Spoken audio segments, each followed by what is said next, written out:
ઝઘડિયા બાળકી બળાત્કારના મુદ્દે ડેડિયાપાડાના ધારાસભ્ય ચેતરભાઈ વસાવા દ્વારા સયાજી હોસ્પિટલ ખાતે પત્રકાર પરિષદ યોજાઈ. દુષ્કર્મની ઘટના પર નિવેદન. ગુજરાતમાં બની રહેલ ઘટનાને હું વખોડું છું. નરાધમ આરોપીઓ સામે કડક કાર્યવાહી કરવા કરી માંગ. મહિલા સુરક્ષાની વાતો વચ્ચે ગુજરાત સુરક્ષિત નથી. સરકારના મુખ્યમંત્રી અને સરકારના મંત્રીઓ મૌન કેમ છે? સરકારે જવાબ આપવો પડશે. પ્રજા સમક્ષ જવાબ આપવો પડશે. કડક કાર્યવાહી સાથે દાખલાઓ બેસાડવા પડશે. ઝઘડિયા ખાતે જે 10 વર્ષની માસૂમ દીકરી સાથે દુષ્કર્મની ઘટના ઘટી હતી ત્યારે એ દીકરીની તબિયત, એની સ્થિતિ શું છે એ જોવા માટે અમે એસજી હોસ્પિટલ વડોદરા ખાતે આવ્યા છે. ત્યારે હમણાં ડૉક્ટરની પૂરી ટીમ સાથે અમે ચર્ચા કરી, દીકરીને અમે જોઈ ત્યારે એમની તબિયત ખૂબ જ નાજુક છે. ડૉક્ટરોની પૂરી ટીમ પ્રયાસો કરી રહી છે, પ્રયત્ન કરી રહી છે કે દીકરીને યેન કેન પ્રકારે આ પરિસ્થિતિમાંથી બહાર લાવી શકાય.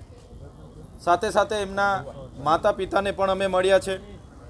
ત્યારે એમની માતા પણ પોતે એમની પાસે હિંમત ખૂટી ગઈ હોય એવી પરિસ્થિતિ છે. ત્યારે માતા સાથે અમે બેઠા, એ પણ ખૂબ દુઃખી થયા છે અને ખૂબ એમની પણ વેદના છે.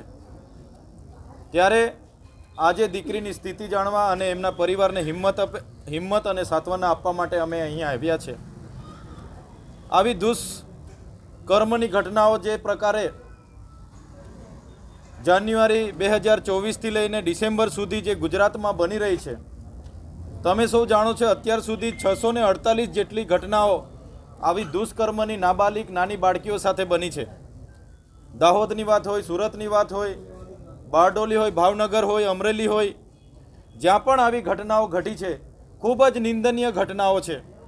અને સરકાર સામે અમે માંગ કરીએ છીએ, જ્યાં પણ જે પણ દીકરીઓ સાથે આવી દુષ્કર્મની ઘટનાઓ ઘટી છે એ નરાધમો સામે કડકમાં કડક અને ઝડપી કાર્યવાહી કરવામાં આવે, એમને ફાંસી સુધી પહોંચાડવામાં આવે અને એવા દાખલા બેસાડવામાં આવે કે ફરી કોઈ વ્યક્તિ આવા વિચાર સુદ્ધા કરી ના શકે એવી અમે માંગ કરીએ છીએ.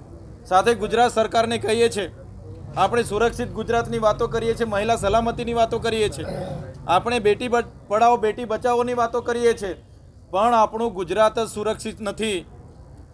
કોઈ દેશમાં કોઈ પણ રાજ્યમાં આવી ઘટના નહીં જ ઘટવી જોઈએ. જે પણ ઘટના ઘટે નિંદનીય જ છે, પણ જ્યારે બીજા રાજ્યોમાં કોઈ ઘટના ઘટે છે ત્યારે આપણા મુખ્યમંત્રી, આપણા ગૃહમંત્રી બીજા રાજ્યોના મુખ્યમંત્રી સરકારોને સલાહ આપવા નીકળે છે, લાંબા લાંબા ટ્વીટો કરે, ટ્વિટર પર ટ્વીટ કરે છે, કેન્ડલ માર્ચો કાઢવામાં આવે છે. જ્યારે આ શ્રમજીવીની દીકરી સાથે બન્યું છે ત્યારે ત્યાંના સ્થાનિક એક પણ નેતા કે સરકારના એક પણ વ્યક્તિ બોલવા તૈયાર નથી. બધાએ મૌન સેવી લીધું છે. ત્યારે સરકારે આ વરવી વાસ્તવિકતા સ્વીકારવી પડશે કે ગુજરાતમાં 648 જેટલી ઘટનાઓ આજ દિન સુધી આ વર્ષે જ બની છે. એમના પર ક્યાં સુધી કાર્યવાહી કરી એ સરકારે જવાબ આપવો પડશે. દાહોદમાં 6 વર્ષની દીકરી પીખાઈ ગઈ, એની સામે શું કાર્યવાહી કરી? સુરતમાં શું કાર્યવાહી કરી? બારડોલીમાં શું કાર્યવાહી કરી? એ સરકારે આવીને પ્રજા સમક્ષ કહેવું પડશે. ત્યારે ગૃહમંત્રી શેખી મારવાના બદલે પોતે રાજીનામું આપે. 648 ઘટનાઓ આપણા ગુજરાતમાં બની છે, આજે દીકરીઓ સલામત નથી. ત્યારે આવા નરાધમો હિંમત કરે છે એટલે તાત્કાલિક ધોરણે ઝડપી અને કડકમાં કડક કાર્યવાહી થાય, દાખલા બેસાડવામાં આવે અને આવા નરાધમી કૃત્ય કરનાર, રાક્ષસી કૃત્ય કરનારને ફાંસી સુધી લટકાવવામાં આવે એવી અમે માંગ કરીએ છીએ. જો તમે આ વિડીયો ફેસબુક પર જોઈ રહ્યા છો તો લાઈક અને ફોલો કરો, અને યુટ્યુબ પર જોઈ રહ્યા છો તો અમારી ચેનલને સબસ્ક્રાઇબ કરો.